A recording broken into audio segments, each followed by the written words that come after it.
It's great to have your company on this 19th day of January. My name is Jessica Remy, a market strategist here with Moomoo. Well, chip stocks, they're popping, and that's after TSMC's earnings beat estimates and reignited the fact that demand is not slowing down in the chip segment. Last week, AMD shares a standout, up 14%. In Hong Kong, Alibaba Health doing very well, up 18%. Proving that investors cannot ignore healthcare in 2026. Down under in Australia, gold producer Catalyst Metals, the star out of all three regions, though, rising 25%. We'll touch on why later in our update. But all in all, across the three major regions, Hong Kong's market, the biggest gainer last week, up 2.3%. Australia's market following in hot pursuit. The S&P 500 actually stepping lower. So what can we expect this week? What will this week bring? Well, there's many things to focus on this week. One thing that I think investors will be looking perhaps past old market drivers and instead focusing on bigger risks. While I think Aussies will also be questioning if Australia's leadership can actually step up to reduce our power bills. We already know power bills in Australia, they're up 37% year on year.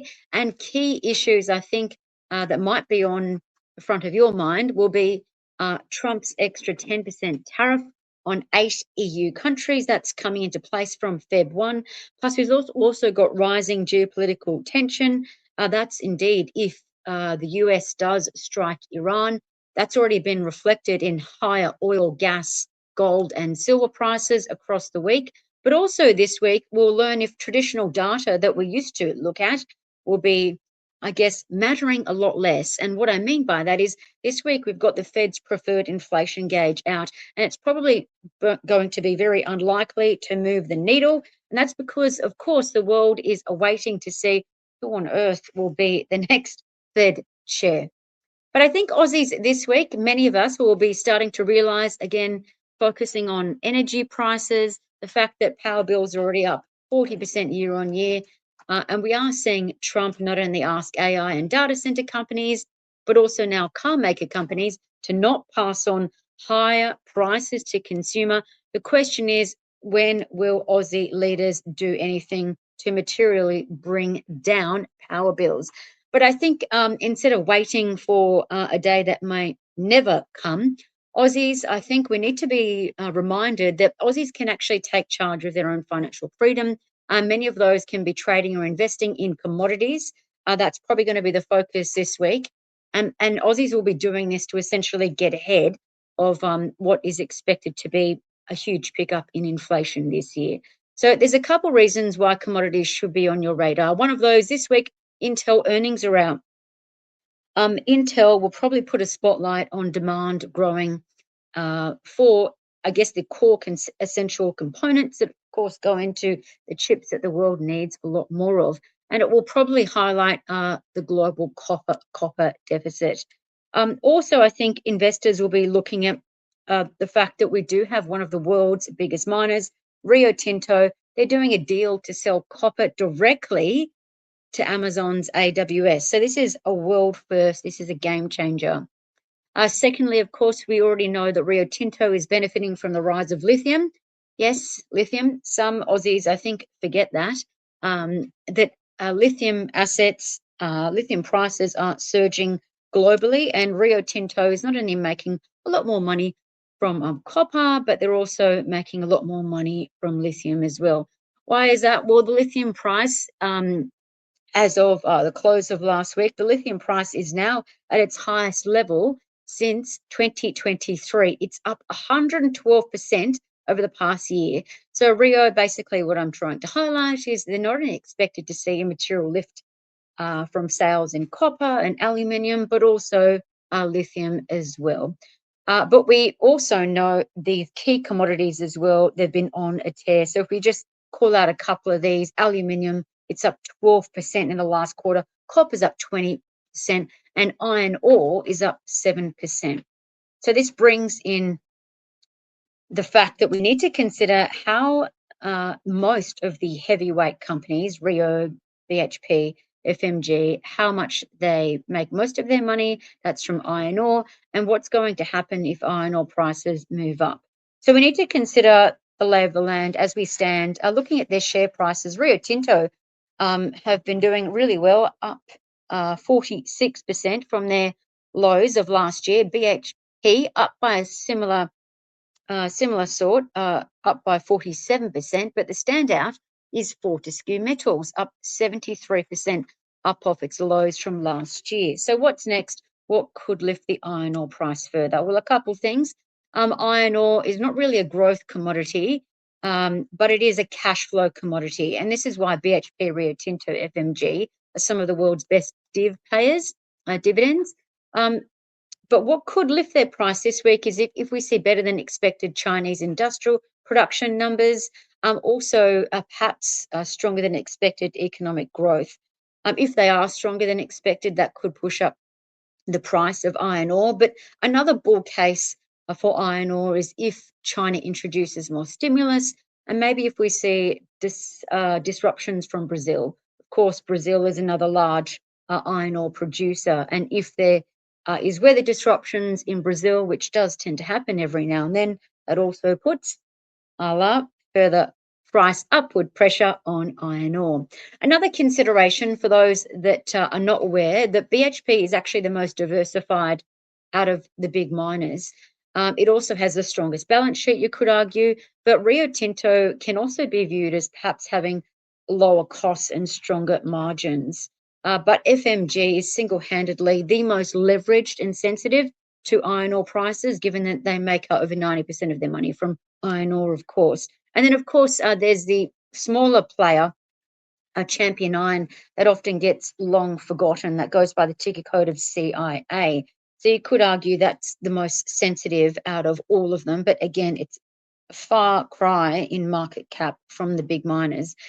Another consideration is, I'm not sure if you've heard, but BHP and Fortescue Metals are actually looking at potentially joining forces to produce an iron ore hub, to produce 200 million tonnes of the key steelmaking material for the next decade.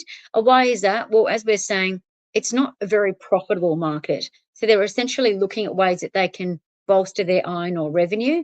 But you shouldn't expect, I guess, a material lift in this part of their revenue for some time unless we see those bull cases for iron ore push up. But again, this is a long-term project, but the first production could arrive in the early next decade. And of course, they're aiming to sell the key steelmaking ingredient to the Asian economies, such as China, and that includes India as well.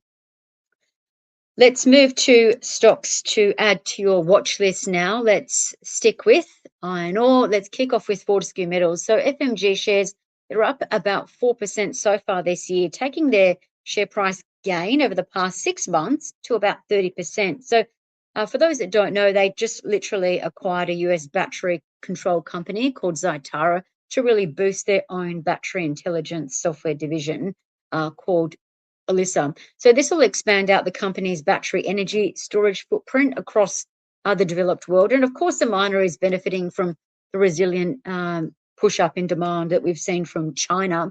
That explains the push up in iron ore price and all of their shares as well. So iron ore prices they are above a key milestone that we look at, $100 US a ton. And analysts, including Jarden, do expect FMG's cash flow to move above 5 billion when they deliver their results next month. So we are expecting, I guess, good things from their fourth quarter production result. They report on Thursday. Another stock to add to your watch list is Salesforce. That's pretty much in the gurgler in case you've been sleeping under a rock. So it's not just Salesforce, but many other software companies are on the nose. Salesforce specifically, the second worst performer in the S&P 500 last week, losing almost 13%. And just calling out why this is. So software companies, they're facing, I guess you could say, a bit of trouble this year. And that basically explains the fact that their share price is down about 30% over the past 12 months. So we're going to explore this trend a little later this week. But basically, a lot of investors and analysts are questioning the role that these software companies are going to play in the future now that we've got AI tools that can essentially maybe replace some of their offerings. So that's been questioned, and that's why there is pressure on companies such as Salesforce. But Salesforce is fighting this narrative. They're reshaping their service around AI. They've got their own enterprise agent platform, and they're actually integrating ChatGPT, and that's expected. They call their model agent force. That's expected to make a bit more of a gain through the coming quarters. The group's quarterly revenue recently hit 10.3 billion US dollars. That was a lift of 9% year on year. And just for your information, it is also, I guess, pleasing to see that the company's got a strong buy rating. And the fact that we are seeing this on Moomoo's platform with price targets ranging above 227, that basically suggests there is positive sentiment still there for Salesforce. So I guess maybe we could see maybe a bleak 2025, but it could be a promising turnaround. It really depends what happens with the dollars and cents and with their outlook as well. Changing pace, last but definitely not least, to a company that we kicked off with, and that's Catalyst Metals.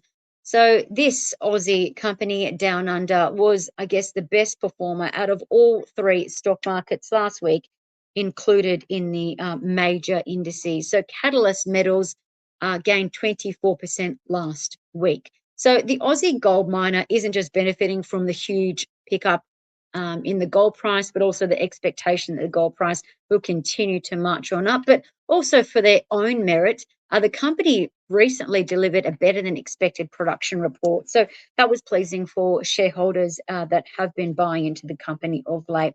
They reported record production numbers, and they also announced that they have settled an outstanding legal issue at their WA mine, and they are forecasting long-term stable assets for the region as well. Again, that's for the benefit of long-term shareholders. So a range of analysts have also been upgrading price targets for Catalyst. Most recently, we saw Bell Potter give this miner a buy rating, and Bell Potter also increased their price target by 50%, saying that Catalyst Metals could get to $13.50. They're currently at $9.47. Plenty to watch and consider. As always, thanks for your company.